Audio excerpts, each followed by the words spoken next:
Guys, हमारा topic है green house effect and global warming. ये टॉपिक ऐसा टॉपिक है जहाँ से हर बार एग्जाम में क्वेश्चन पूछा जाता है, तो हम एग्जाम की दृष्टि से इम्पोर्टेंट पॉइंट के बारे में ही डिस्कस करेंगे। तो सबसे पहले तो हम ये समझेंगे कि ग्रीन हाउस इफेक्ट होता क्या है और उसके क्या क्या प्रभाव हैं और ये किसकी वजह से उत्पन्न होता है। तो दोस्तों, ग्रीन हाउस प्रभाव जो है ये क्या होती है, एक नेचुरल फिनोमेना है, यानी कि प्राकृतिक परिघटना है। इसी वजह से हमारी पृथ्वी का जो तापमान है ये सामान्य बना रहता है, यानी कि 15 से 16 डिग्री सेल्सियस बना रहता है। यदि ग्रीन हाउस इफेक्ट नहीं होता तो हमारी पृथ्वी का तापमान माइनस में चला जाता, यानी कि लगभग -18 डिग्री सेल्सियस तक चला जाता। लेकिन वर्तमान समय में हम क्या देख रहे हैं कि ग्रीन हाउस प्रभाव जो है ये बहुत ज्यादा होने के कारण पृथ्वी का तापमान क्या हो रहा है, निरंतर बढ़ रहा है, जिसके कारण उसको हम क्या बोलते हैं, वैश्विक तापायन या उष्मायन बोलते हैं। तो पृथ्वी पर हरित गृह प्रभाव के कारण कौन सी स्थिति उत्पन्न होती है, उसको हम बोलते हैं ग्लोबल वार्मिंग। वैसे तो ग्रीन हाउस का मतलब ये होता है कि ऐसे प्रदेश या ऐसे क्षेत्र जहाँ का टेम्परेचर बहुत कम होता है, तो वहाँ पर क्या बनाए जाते हैं, छोटे छोटे कांच के घर बनाए जाते हैं। तो जैसे कि ये कोई एरिया है, ठंडा एरिया, यहाँ पर कुछ प्लांट्स हैं, तो यहाँ पर क्या बनाया जाता है, कांच का घर बनाया जाता है।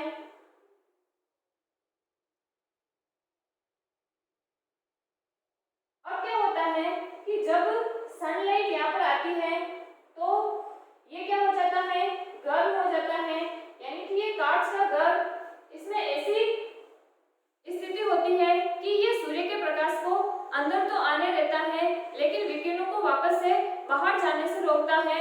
इसीलिए ये अंदर का जो वातावरण है ये क्या होता है, गर्म रहता है, टेम्परेचर क्या हो जाता है, बढ़ जाता है। लेकिन यदि हम बात करें कि वर्तमान समय में जो ग्रीन हाउस इफेक्ट है ये एक समस्या बनती जा रही है, तो ऐसा इसलिए है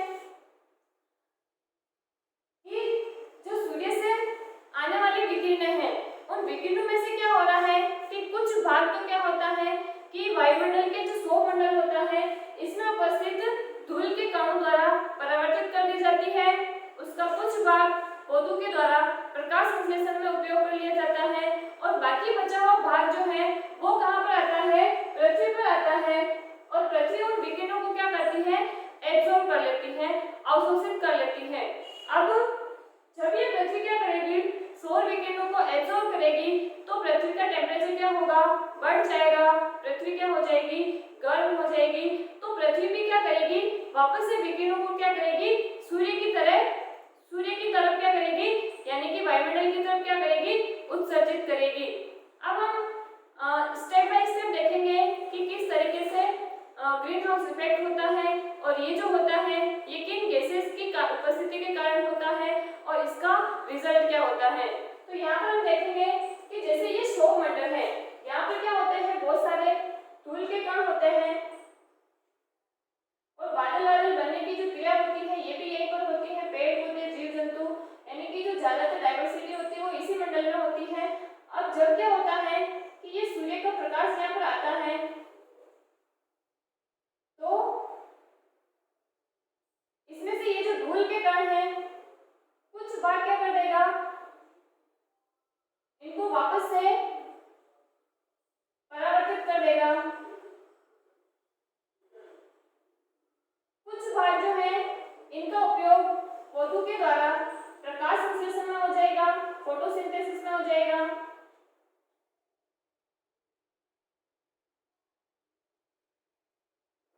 और बाकी बचा हुआ भाग जो है ये क्या करेगी, पृथ्वी अवशोषित कर लेगी, जिससे कि पृथ्वी का तापमान क्या होगा, बढ़ जाएगा और पृथ्वी क्या हो जाएगी, गर्म हो जाएगी।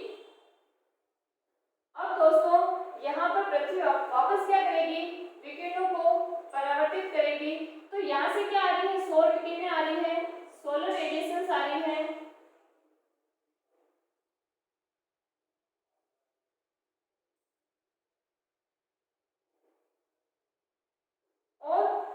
पृथ्वी जो जिन विकिरणों को उत्सर्जित कर रही है उनको हम लोग बोलते हैं पार्थिव विकिरण।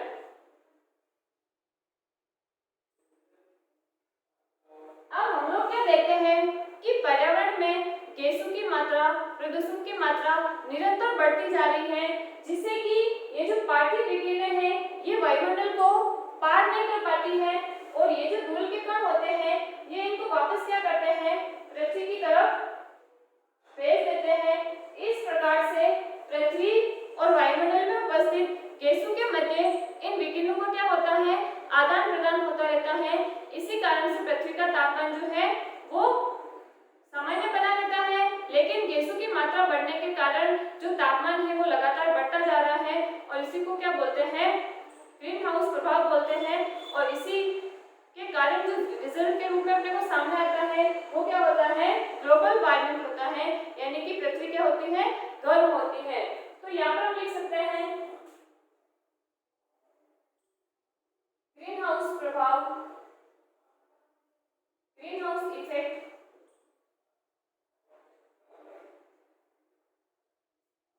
सूर्य से आने वाली सौर विकिरणों का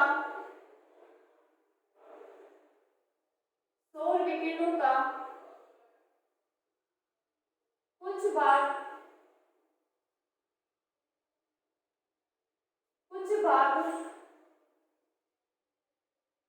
वायुमंडल में उपस्थित, एटमॉस्फेयर में उपस्थित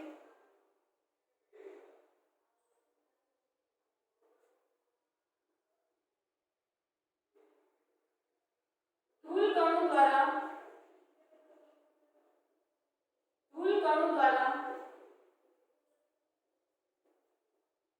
परावर्तित कर दिया जाता है।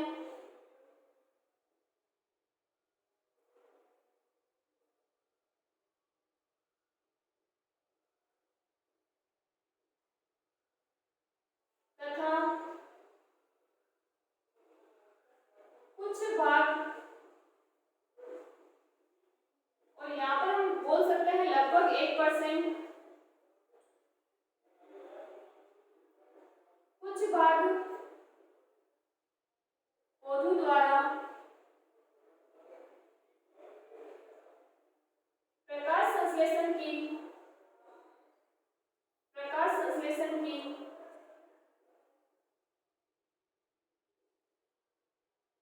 फोटोसिंथेसिस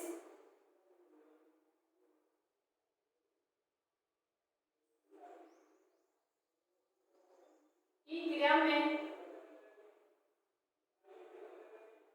उपयोग ये लिया जाता है।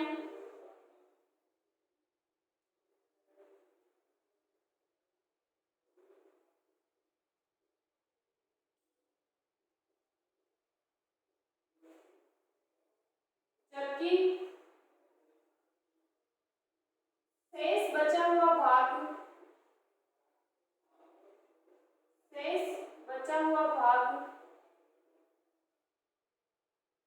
पृथ्वी द्वारा अवशोषित या अवशोषण, एब्जॉर्प्शन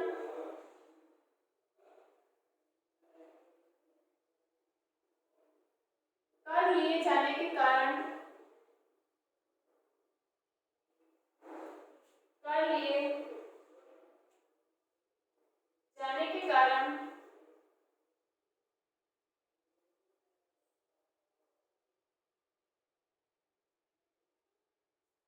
पृथ्वी गर्म हो जाती है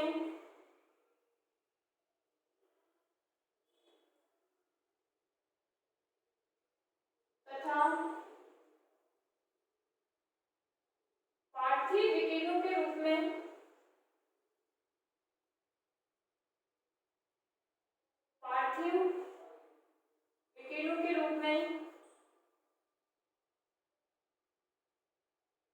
इनका उत्सर्जन करती हैं।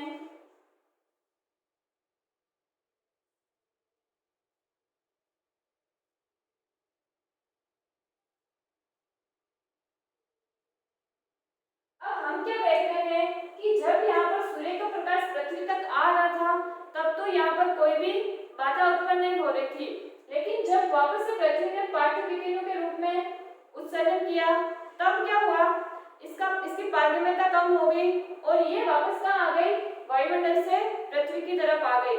इसका कारण ये है कि जब सोलर रेडिएशन जो है वो पृथ्वी की तरफ आती है तो इनकी एनर्जी अधिक होती है, इनकी आवृत्ति अधिक होती है, इसी वजह से इसकी पारगम्यता अधिक होती है। लेकिन जब ये पृथ्वी से टकराती है तो इनकी ऊर्जा और आवृत्ति क्या हो जाती है, कम हो जाती है, इसीलिए इनकी पारगम्यता भी कम हो जाती है और ये वायुमंडल को पार नहीं कर पाती है और जो वायुमंडल में उपस्थित धूल के कण है इनको वापस से क्या कर देते हैं, पृथ्वी की तरफ लौटा देते हैं और इनके मध्य क्या होता है, विकिरणों का लगातार आदान प्रदान होता रहता है। इसी वजह से पृथ्वी का तापमान क्या होता है, बढ़ता रहता है। तो यहाँ पर हम देख सकते हैं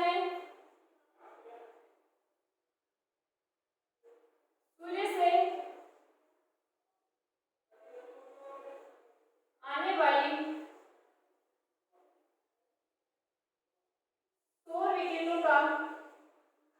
सौर विकिरणों की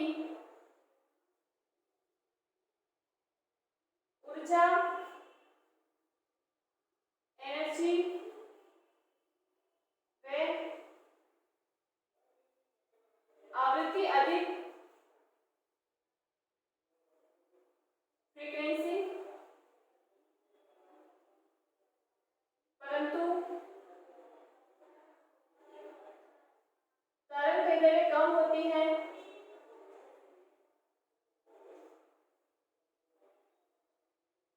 अतः इनकी पारगम्यता अधिक होती है।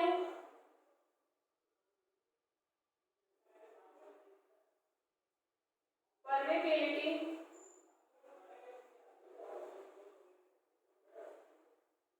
अधिक, परंतु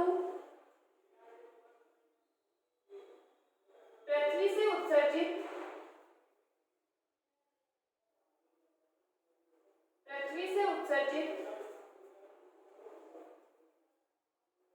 पार्थिव विकिरणों की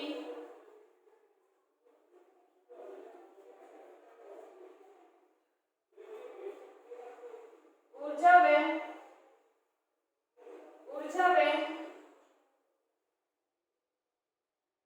आवृत्ति कम तथा तरंगदैर्घ्य यानी कि वेवलेंथ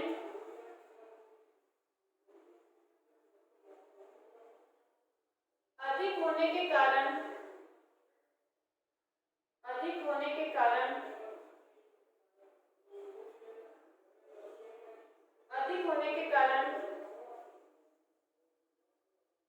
पारगम्यता कम हो जाती है,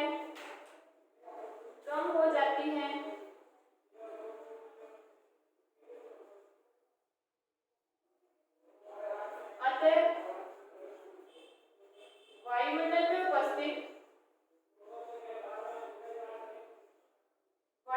में उपस्थित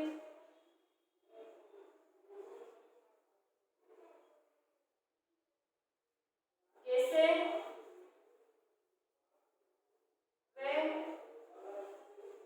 धूल कण, गैसेस एवं डस्ट पार्टिकल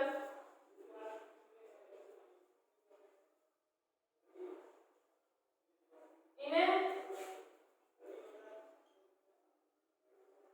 पुनः पृथ्वी की ओर लौटा देते हैं।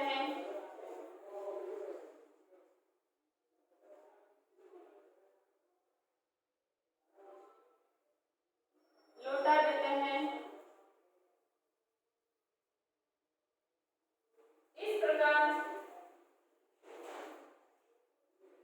प्रकार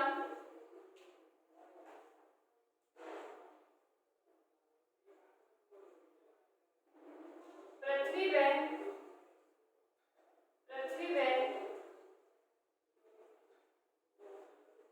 वायुमंडल के मध्य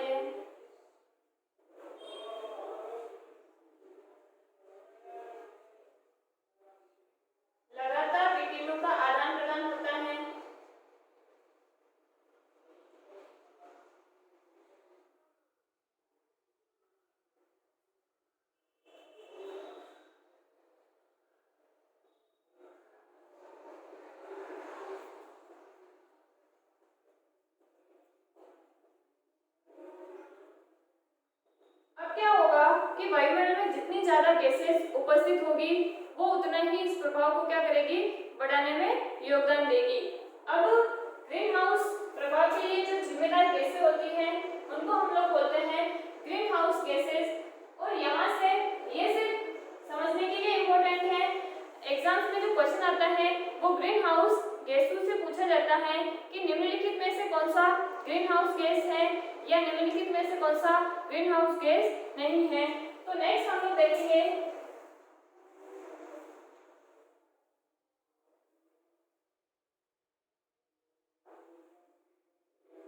ग्रीन हाउस गैसेस।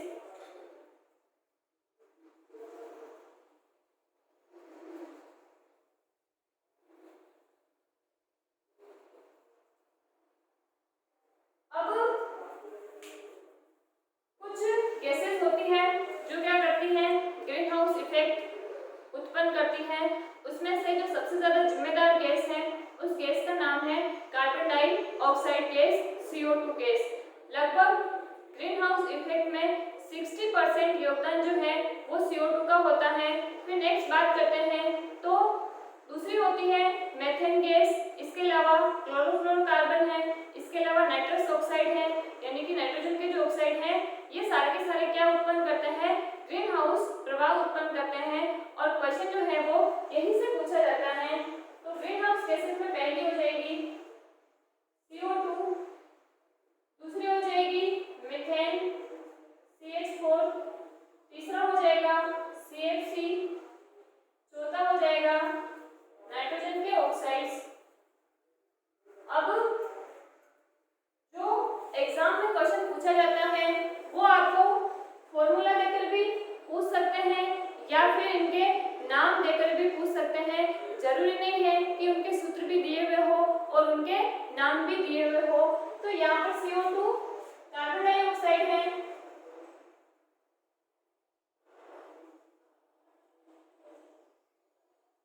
और इसका 60% योगदान होता है। फिर बात करते हैं मीथेन,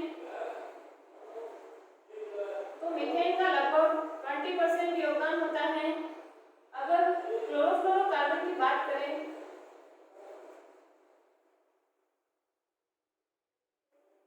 तो 14% योगदान जो है वो क्लोरोफ्लोरोकार्बन का होता है।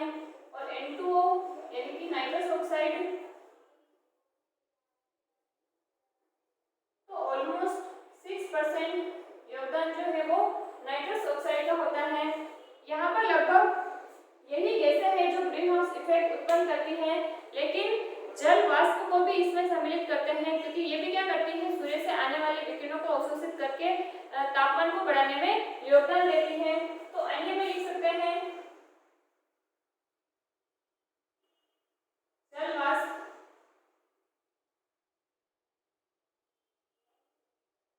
H2O पानी ही है, बस ये वेपर की फॉर्म में होता है। तो ये अपना हुआ ग्रीन हाउस इफेक्ट। और हम लोगों ने पढ़ा कि कौन कौन सी गैसें जो होती हैं ये ग्रीन हाउस इफेक्ट उत्पन्न करती हैं।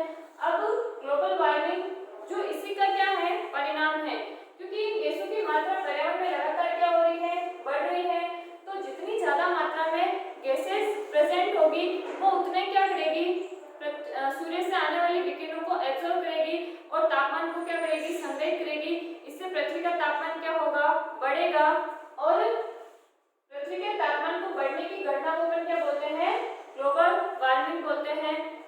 अब बात आती है कि ग्लोबल वार्मिंग के कारण क्या क्या हानिकारक इफेक्ट होते हैं। अब क्या होगा, यहाँ पर पृथ्वी का तापमान बढ़ रहा है, तो पृथ्वी का तापमान जब बढ़ेगा तो जो जीव जंतु हैं उनके रहने के लिए क्या हो जाएगा, खतरा उत्पन्न हो जाएगा। क्योंकि जो जलीय जीव जंतु हैं जैसे उनका नॉर्मल टेम्परेचर में वो रहते हैं, तो नॉर्मल टेम्परेचर जो होगा वो क्या हो जाएगा, इंक्रीज हो जाएगा। तो उनके रहने के लिए क्या हो जाएगा, खतरा उत्पन्न हो जाएगा। इसके अलावा यदि हम लोग बात करें तो जो बर्फ वाले इलाके हैं वहां पर भी क्या होगा, टेम्परेचर बढ़ेगा तो बर्फ पिघलेगी, जिससे कि समुद्र का जल स्तर क्या होगा, बढ़ जाएगा। जिससे क्या होगा कि जो समुद्र के किनारे या जो तटीय भाग में रहने वाले लोग हैं उनके डूबने का खतरा क्या हो जाएगा, बढ़ जाएगा। इस प्रकार से इसके बहुत सारे क्या है, हानिकारक प्रभाव हैं। तो अपना मोस्ट इम्पोर्टेंट